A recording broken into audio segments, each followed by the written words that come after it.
Hey guys, quick tip. Here's how to replace the battery in your Honda car remote in under 1 minute. All you need is a CR2032 battery.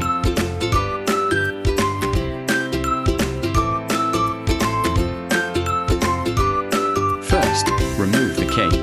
Then look for the small slot on the side of the remote. Use a coin to twist it open.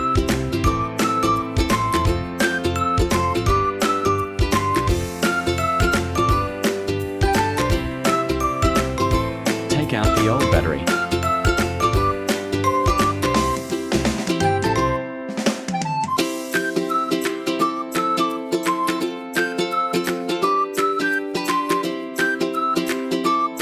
Pop in the new one, snap it back together.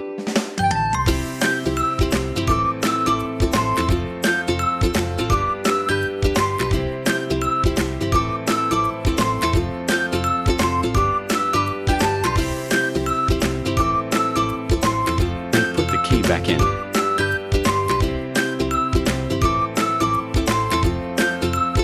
That's it, you're done. Super quick, super easy, and you just saved yourself some money.